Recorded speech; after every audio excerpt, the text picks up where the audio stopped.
problèmes ou l'activité des élèves, les comportements des élèves dans cette forme de pratique, nous allons partir de ce qu'induit cette contrainte emblématique qui est le choix d'un seul revers par mise en jeu. Et nous allons illustrer ça au travers d'un exemple sur un échange que j'ai découpé sous la forme d'un kinogramme. Alors si on regarde, on a là ici deux joueurs, le service est ici à gauche. Le service va partir en diagonale. Le serveur a choisi de positionner son relanceur côté revers. Ça fait partie des choix auxquels il a le droit.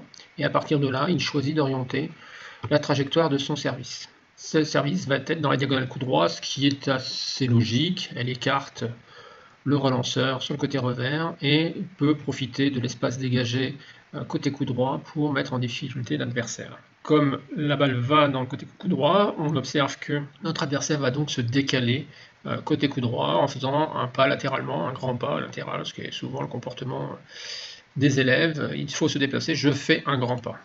Déplacement latéral. Troisième phase, on voit que la balle revient ici plutôt au centre de table, la balle est ici. Et la joueuse qui est ici va pouvoir continuer d'utiliser son coup droit. Et elle va orienter cette trajectoire après s'être déplacée. On observe qu'elle est passée d'une position ouverte ici avec un pied droit décalé à une position plutôt face à la table. Et elle va pouvoir jouer une balle plutôt côté revers. On voit bien ici que elle va chercher à jouer sur ce revers pour quelque part, comme je l'ai expliqué, griller le revers de l'adversaire.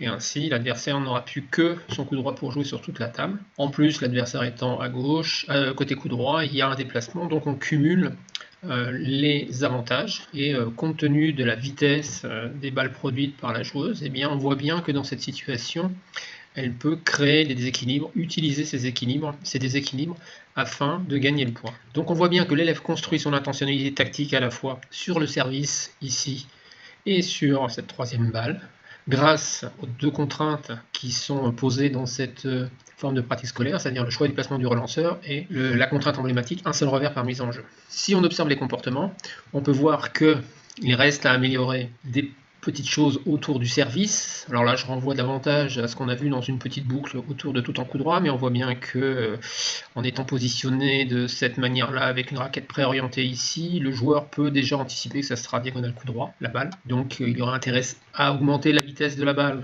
On voit bien que c'est assez au-dessus de la table, le premier rebond va être milieu de table, donc il y a pas mal de facteurs d'amélioration pour le service. Le point qui va être aussi délicat, c'est celui-ci, c'est-à-dire s'ajuster dans un déplacement latéral court, de façon à pouvoir être dans de meilleures conditions pour jouer ce coup droit, avec une possibilité de pouvoir changer la direction, donc, tout en maintenant de la vitesse. Alors ici, on voit bien que autant ici la joueuse est bien placée parce qu'elle a un pied droit décalé, ce qui lui permet de prendre de l'élan, autant ici elle est quasiment de face, ce qui fait qu'on voit bien ici, il n'y a pas de phase d'élan, et donc la balle est relativement poussée ici.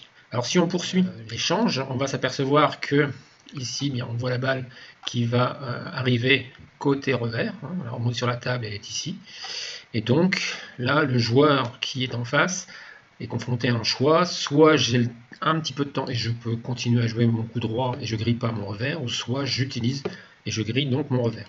Donc là, on voit bien que il va choisir de jouer avec son revers, hein, on voit fléchir ici, orienter la palette vers la table, de façon à utiliser son revers et pouvoir renvoyer la balle sur la demi-table. Si on poursuit l'échange, on voit que la balle va revenir hein, ici. Alors ce qu'on observe, c'est que le revers est quand même très haut au-dessus de la table, hein, il passe très haut au-dessus du filet, ce qui va faciliter les actions d'accélération de la joueuse qui est en face. Elle va donc légèrement se déplacer, pas beaucoup. Si on regarde les deux positions, ici la position d'avant et là, il n'y a pas beaucoup, donc on revient encore sur ces difficultés d'ajustement. Et là, si on observe le joueur en face, on voit que le joueur en face c'est loin de la table, excentré côté revers.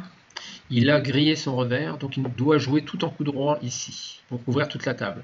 Là, il est confronté à un vrai choix, c'est-à-dire soit il reste ici, de façon à pouvoir jouer éventuellement une balle qui reviendrait par là côté coup droit, ou soit s'il se remet dans une position normale, plutôt centre de table, là le joueur, surtout que la joueuse ici va pouvoir jouer en coup droit, va pouvoir orienter la balle sur son revers, et donc l'obliger à jouer un deuxième revers, ce qui l'amènerait à perdre le point. Donc on voit bien ici comment la contrainte d'un seul revers par mise en jeu continue à influencer l'intentionnalité à la fois du serveur et à la fois du relanceur. Donc là, la joueuse choisit de jouer plutôt croisé dans la diagonale coup droit.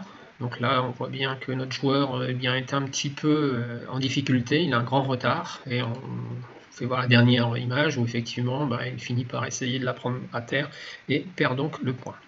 Alors on voit bien que, surtout la contrainte un seul revers par mise en jeu, permet que l'intentionnalité tactique des deux joueurs continue, perdure tout au long de l'échange. Il y a aussi une constance, c'est-à-dire que c'est toujours le même paramètre qui va organiser les élèves. Les points améliorés, eh bien, on en voit un ici de manière importante, c'est le contrôle du retour en revers. C'est évident que si la hauteur était plus faible, eh bien, ça gênerait davantage le joueur en face pour pouvoir accélérer. Et puis, au-delà de ça, on voit bien qu'il serait intéressant que la joueuse ici arrive à prendre conscience des schémas tactiques qu'elle met en œuvre, qu'elle les stabilise, qu'elle varie aussi, ne sont pas toujours le même, de façon à pouvoir continuer à donner de l'incertitude, et en jouant notamment sur la position du relanceur. Si on reprend la même démarche que celle qu'on avait évoquée avant, on va essayer d'identification des savoirs clés qui seraient nécessaires à construire pour être plus efficace dans cette forme de pratique scolaire. On voit au regard des observations qu'on a pu faire qu'on a vu qu'il fallait essayer de construire un point direct, c'est-à-dire un point gagné grâce à la vitesse. Dans les comportements qu'on a pu voir avant, on a pu voir que la difficulté qu'avait l'élève, c'était de s'ajuster pour changer de direction tout en conservant de la vitesse, à partir des deux signaux que sont le placement du relanceur et la consigne un seul revers par mise en jeu. On a vu aussi au service qu'il persistait des difficultés à masquer et à contraster les services pour obliger l'adversaire à s'adapter. Et puis là, on a mis en évidence un schéma de jeu qu'il serait nécessaire de renforcer, notamment en tenant compte de relances plus efficaces de la part de l'adversaire.